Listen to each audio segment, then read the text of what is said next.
السلام علیکم ورحمۃ اللہ وبرکاتہ۔ آپ لوگ کیسے ہو؟ امید ہے کہ آپ لوگ خیریت سے ہوں گے۔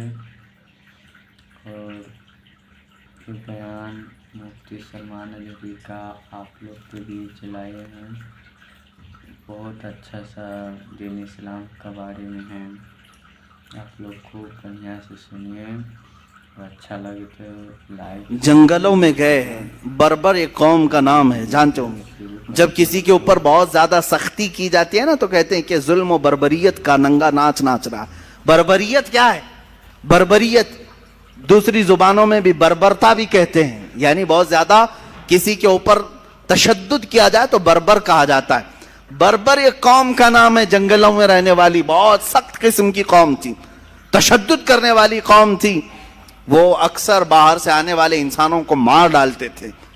جنگلوں میں، افریقہ کے جنگلوں میں رہنے والی ایک قوم، بربر قوم، جس کا سامنا کوئی نہیں کرنا چاہتا۔ نہ ان کو انسانوں کی طرح جینے میں کوئی لطف تھا، نہ مال کماتے تھے، نہ مطلب گھر بناتے ہیں جنگلوں میں، اسی طرح پتوں کی زندگی گزارتے ہیں، شکار کرتے کھاتے ہیں۔ کسی کا قتل کرنا، کسی کو پھاڑ دینا، پیٹ نکال چیر دینا کوئی بڑی بات نہیں تھی، معمولی بات تھی ان کے۔ اس بربر قوم کے پاس رسول اللہ کے یہ دیوانے صحابہ اسلام لے کر کے گئے، اسلام لے کر کے گئے۔ اس بربر قوم کے پاس جن کی زبان تک نہیں آتی تھی، صحابہ گئے۔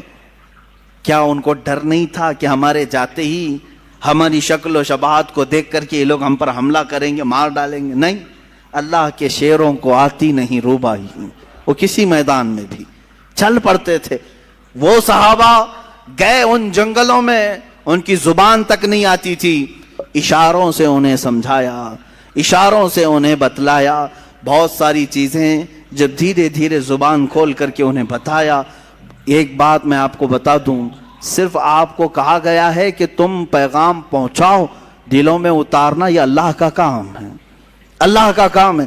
وہ صحابہ اسی یقین کے ساتھ جاتے اور جنگل میں رہنے والی بربر قوم کے سامنے جب میسج پیش کیا، کبھی کوئی چیزیں بجا کر کے، کبھی اشاروں سے، لیکن چند دنوں کے بعد دیکھا اس بربر قوم نے انہی صحابہ کو امام بنا کر ان کے پیچھے نمازیں بھی ادا کرنا شروع کیا۔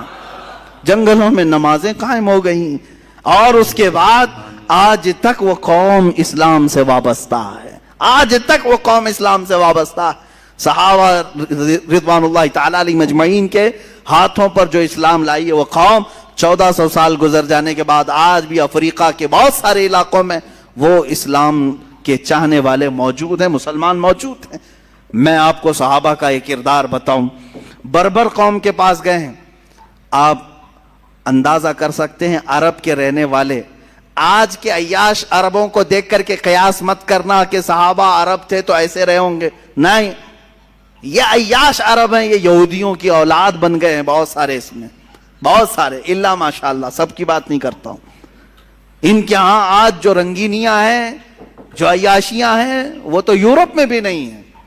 ان پر قیاس مت کرنا۔ صحابہ کرام رضوان اللہ تعالی علیہ مجمعین، سلف صالحین، تبع تابعین جو عرب تھے، ان کی عربیت بہت الگ تھی، اس کے باوجود وہ عرب میں جس انداز سے رہتے تھے وہ سب چیزیں ترک کر کے، جانتے ہو آج اگر میں آپ کو کہوں اتنی ٹیکنالوجی کے بعد بھی چائنا ذرا جا کے آؤ، آپ ہنس پڑیں گے، کیا کریں گے؟ چین چین چین چین کریں گے ہم وہاں جا کے، ہم کو نہ زبان آتی ہے، کچھ بھی نہیں آتی، کیا کریں گے؟ میرے عزیزو، 1400 سال پہلے حضرت سعد ابن ابی وقاص چائنا آئے ہیں، چین کی سرزمین پر آئے، تبلیغ اسلام کی خاطر۔ کون سی زبان لے کر کے آئے ہوں گے؟ کیسے ان کے درمیان پھیلائے ہوں گے؟ جانتے ہیں اس صحابی کی تبلیغ اسلام سے چائنا میں اسی وقت اسلام پھیلا بھی تھا۔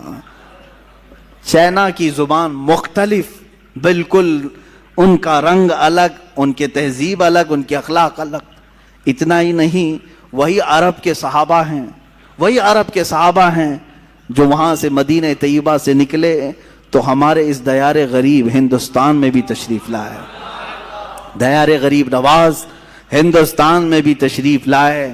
اور آپ کو میں بتاؤں، ساحل سمندر کے پاس صحابہ کی آمد بہت ہوئی ہے۔ کیرلا کے جو سمندر ہیں اس کے ساحل پر صحابہ اترے ہیں، ممبئی کے جو ساحل ہیں اس پر صحابہ اترے ہیں، سندھ کے علاقے میں تابعین اترے ہیں، یہ ہندوستان کی سرزمین پر وہ تجارت بھی کیے، اور یہاں جب آئے سیدنا مالک بن دینار رضی اللہ تعالیٰ عنہ، جن کی تاریخ میں یہ ملتا ہے کہ ان کے صرف ایک کردار کو دیکھ کر کے وہاں کے راجے نے، وہاں کا جو بڑا پیسے والا تھا وہ مرعوب ہو گیا، ناریل ٹوٹ کے نیچے گرا تھا، ان کو شدت کی پیاس لگی تھی، آپ نے کہا مجھے پانی چاہیے اشارے سے، تو قریب کھڑا ہوا آدمی کہا یہ ناریل اٹھاؤ پی لو، کیرلا میں ناریل بہت ہوتے ہیں۔ مالک بن دینار نے کہا نہیں، پہلے یہ بتاؤ تو یہ کس کا درخت ہے، مالک کون ہے، پہلے میں اس کی اجازت تو لے لوں۔ کہا یہاں یہ سب چلتا نہیں ہے، جو راستے پر پڑے اٹھا لیا جاتا ہے۔ کہا وہ تم اٹھاتے ہوں گے، میں رسول اللہ کا غلام ہوں، ہم کسی کی بھی چیز کو بغیر اجازت کے چھوتے تک نہیں ہیں۔ یہ بات اس نے راجے سے جا کر کہا تو اس راجا نے ان کی باتوں کو سن کر بہت زیادہ متاثر ہوا، انہیں پانی بھی پیش کیا گیا اور پوچھا گیا یہ جو آپ ایمان لے آئے ہو، یہ جو علم کی دولت یا اخلاق کی کہاں سے لے آئے ہو؟ اس مالک بن دینار نے سیدھے اشارہ کیا مدینے کے سورج کی طرف کہ یہ کرنیں وہاں سے چلی ہیں۔ اس راجا نے اسی وقت سفر کا ارادہ بھی کیا اور سفر کے لیے چل بھی پڑا۔ بعض تاریخی روایات میں یہ ملتا ہے کہ وہ حضور پاک صلی اللہ علیہ وسلم کی بارگاہ میں جا کر مشرف اسلام بھی ہوا۔ یہ صحابہ تھے، وہ ہندوستان تک آئے، ہمارے علاقے تک آئے، چائنا گئے، افریقہ گئے، اور میرے عزیزو اسلام کے تبلیغ اور انتشار میں جو ان کا کردار ہے، صدیاں گزر جائیں گی، بہت ساری چیزیں گزر جائیں گی، میں بیان نہیں کر سکوں گا۔